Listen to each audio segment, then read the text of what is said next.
Film निर्माता, fashion designer, कवि एवं कलाकार मुजफ्फर अली के साथ एक बातचीत के दौरान सद्गुरु दूरदृष्टि, स्वप्न, रहस्यवाद तथा तांत्रिक प्रक्रियाओं की परिभाषा को सुलझा रहे हैं।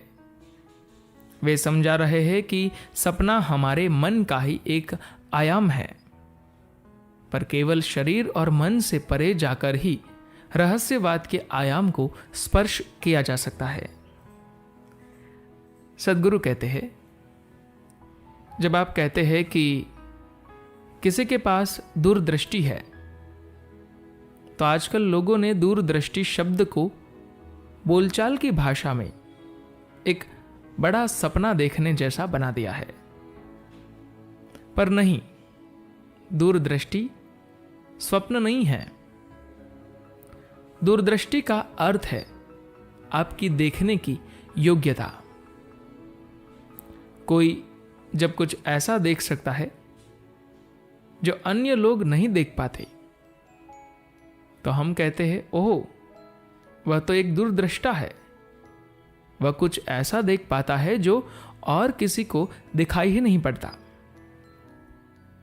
लेकिन अगर उसका सपना आपके सपने से बड़ा है, तो ये उसे दूरदृष्टा नहीं बनाता। वह तो एक ज्यादा बड़ी समस्या है। मुजफ्फर अली कहते हैं, वह एक छल कपट वाला तिकड़मी हो जाता है। सद्गुरु कहते हैं, अगर मेरा एक बड़ा सपना है जो सभी के सपनों से मेल नहीं खाता, तो मैं उन सबको मेरा सपना पूरा करने के लिए प्रेरित करूंगा। ऐसे सपने का क्या फायदा? मुजफ्फर अली कहते हैं, तो आपका स्वप्न क्या है? सद्गुरु कहते हैं, मैं सपने नहीं देखता, मैं जीता हूं, मैं पूरी तरह से जीता हूं। मुजफ्फर अली कहते हैं, लेकिन सपने देखना तो अच्छा है ना, नहीं तो हर कोई आपसे यही कहेगा, सपने मत देखो, बड़े बनो, सीखो, जियो। लेकिन वैसे तो यह स्वप्न ही है जो आपको शुद्ध रखता है। सद्गुरु कहते हैं, सपने आमतौर पर अधिकतर लोगों के लिए गंदे होते हैं। क्या आपको लगता है कि हर कोई अच्छे सपने देखता है? मैं आपको बताना चाहूंगा कि पिछले 25 वर्षों में मैंने एक भी सपना नहीं देखा। मैं जब सोता हूं तो एक मरे हुए इंसान के समान सोता हूं। जब जागता हूं तो मैं पूरी तरह से जागृत रहता हूं। मैं रात को सपने देखने में अपना समय व्यर्थ नहीं करता। अपने जीवन में लगभग 25 वर्ष मैं हर रात 2.5 से 3 घंटे ही सोया हूं। आजकल मैं थोड़ा आलसी हो गया हूं, तो 4 से 4.5 घंटे सो रहा हूं। स्वप्न एक बेहोशी में बनी हुई कल्पना है। कुछ लोगों ने कई बार सपनों का प्रयोग अपने मन के उन विभिन्न आयामों में जाने के लिए किया है जिन तक सामान्य रूप से उनकी पहुंच नहीं होती। तो वहां प्रवेश करने के लिए उन्हें स्वप्न एक अच्छे साधन के रूप में लगते हैं। विशेष रूप से कुछ संस्कृतियों में, जैसे कि ऑस्ट्रेलिया की एब ओरिजिन जनजाति तथा उत्तर अमेरिका की कुछ जनजातियों ने सपनों का बड़े पैमाने पर उपयोग किया। लेकिन उन सपनों का उपयोग वे केवल तांत्रिक प्रक्रियाओं में ही कर सके। असल रहस्यवाद हुआ ही नहीं। भारत में कल्पना शक्ति का प्रयोग शक्तिशाली रूप से तांत्रिक प्रक्रियाओं में होता है।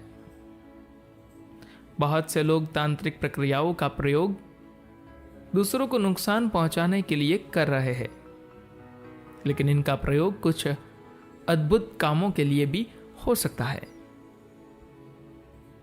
स्वप्न आपके मन का बस एक और आयाम है। केवल तब जब आप उसके पार जाते हैं तो ही उस आयाम को छू पाते हैं, जिसे आजकल रहस्यवाद के नाम से जाना जाता है। रहस्यवाद वह है जिसे आप अपने भौतिक शरीर या मन से छू नहीं सकते। आपके मन की इतनी योग्यता है ही नहीं, आपके शरीर की भी ये योग्यता नहीं है। आपके अंदर एक नए आयाम को जागृत होना होगा, जिससे आप रहस्यवाद के आयाम को छू सके। यह बेहतर होगा कि हम इसे उस तरीके से समझें, नहीं तो हर सपने को, हर काल्पनिक परिस्थिति को रहस्यवाद कह दिया जाएगा। स्वप्न एक तरह का साधन है, लेकिन यह बहुत ही नाजुक साधन है। हमारे पास और भी बेहतर साधन है, पर उनका उपयोग करने के लिए मनुष्य को अपने अंदर बेहतर ढंग से व्यवस्थित होना होगा। उदाहरण के लिए मैं इस तरह से हूं, अगर मैं अपनी आंखें बंद कर लेता हूं तो मेरे लिए दुनिया गायब हो जाती है। लोग पूछते हैं ये कैसे संभव है? बस यही तो पलकों का काम है। यह आपको इसलिए दी गई है, जब आप इन्हें बंद कर लेते हैं तो सब कुछ खत्म हो जाना चाहिए। जैसे आपके घर में एक खिड़की है, जब आप उसे बंद करते हैं तो इतना शक्तिशाली सूर्य भी बाहर बंद हो जाता है, उसका प्रकाश अंदर नहीं आ सकता। अगर एक खिड़की यह काम कर सकती है तो पलकें क्यों नहीं कर सकती? ये ऐसा इसलिए नहीं कर पाती क्योंकि आपने अपने अंदर एक झूठी दुनिया बना रखी है। जब आप अपनी आंखें बंद करते हैं तो बाहरी दुनिया दूर चली जाती है, लेकिन आपके पास अपनी एक झूठी दुनिया भी है जो चलती रहती है। अगर आपके पास अंदर एक झूठी दुनिया न हो, अगर आप सिर्फ इसी दुनिया में जीते हो, तो अपने आंखें बंद करने पर यह तुरंत चली जाएगी। मैं अगर एक स्थान पर 5-6 दिन बैठूं तो मुझे एक भी विचार नहीं आएगा। सपने तो भूल ही जाइए, विचार भी नहीं, क्योंकि मेरा सिर एकदम खाली है।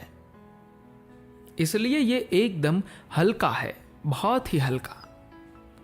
धन्यवाद।